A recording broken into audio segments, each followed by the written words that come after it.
So the box we have here, I'm presuming, is not retail packaging. It's sent to us from Samsung's PR, so it's probably just a PR type box. Go ahead and lift it up and see if there are shoes inside. There's not. We've got the Galaxy Note Pro sitting here ready to be unsheathed. In this giant box, though, we probably have some other things. Looks like we've got, fancy case for it. So if you want to protect your almost $800 or so investment, you can do so. And it looks like we also have some screen protectors in here, a mouse, not something you see with tablets every day, and some batteries for said mouse, and adapters and such. And I'm guessing we also have a keyboard in here as well. If you want to use this as a sort of a hybrid laptop tablet, presumably you can do so.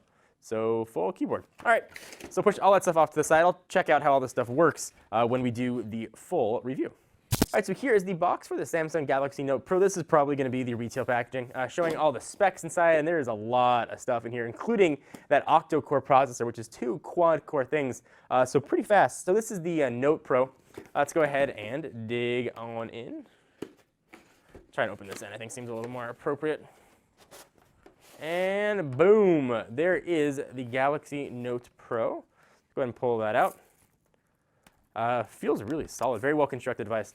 What else do we have inside? We've got a pretty thick booklet. We've got your Samsung wall wart. We've got, that's supposed to be for the stylus, I suppose. Those are extra stylus tips.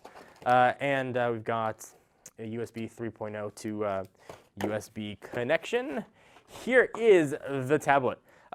Crazy specs on this guy. So looking at a 12.2-inch screen with a resolution of 2560 by 1600, giving it 247 ppi, Android 4.4 at launch. They mentioned it's the Exynos 5 chip powering this guy, so that's a 1.9 gigahertz quad-core chip.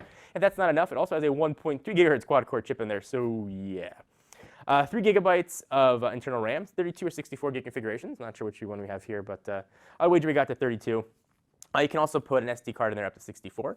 You've got an 8-megapixel camera on the back and a 2-megapixel sensor living somewhere on the front, right there. 802.11 AB, GN, and AC, Bluetooth 4.0, and a beastly 9,500 milliamp hour battery. But strangely enough, no NFC here. Let's go ahead and pull off all the stuff, powered on, and take a quick tour of the device.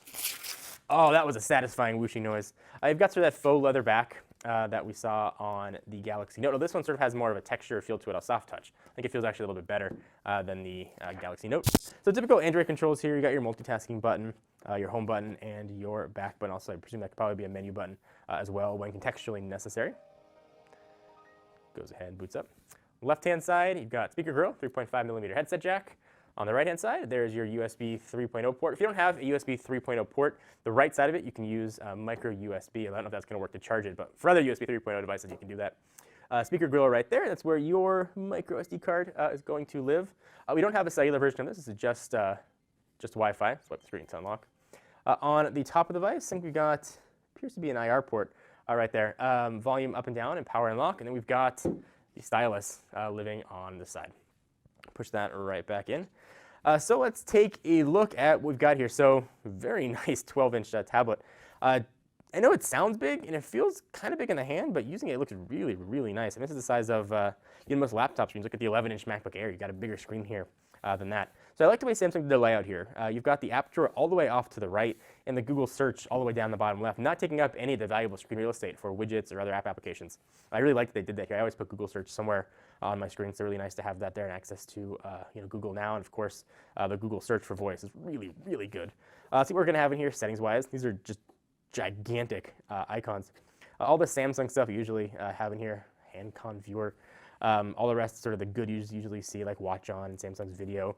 YouTube app is installed on here, Netflix, e-meeting, and there's a whole folder of Samsung things, Evernote and Flipboard, certainly not Samsung, and S-Voice, which you can choose to use that or not.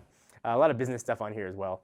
You've got Business Week. I think this is aimed at sort of a more prosumer type market, but certainly good for the consumer side as well. It's aiming to be a device that sort of borders the media consumption, media creation device, as we saw with those peripherals for keyboard and laptops. So it would be good for a college student, for example, as well. Looks to be a really nice tablet. If you used Samsung device in the past, you might have had a different opinion on how they felt quality-wise. This one feels really, really nice. It feels really, really substantial. And the screen is gorgeous on this. I'm excited to test it, put some widgets on it. See, it looks like you can see Samsung's brand new sort of magazine-style interface here. If you choose to use it, it is all here and ready for you. And guys, anything you want to see in particular about the Note Pro 12.2, be sure to let me know. Of course, we'll compare it to other smaller size tablets and see how this works. You know, we hold it in whichever format you do, but it's really very nice to use them. I'm really impressed with it. But we'll see if that holds true and I do the actual review. Please give the video a thumbs up. We definitely appreciate it. Until next time, I'm John Ranger from Techno Buffalo. See you guys next video. Bye-bye. What's up, everyone? Thank you for watching that video. If you want to see more of the latest and greatest tech news, you can subscribe to our main Techno Buffalo channel by clicking the button right down below in my pants region, or click on the buttons to your right to see more videos.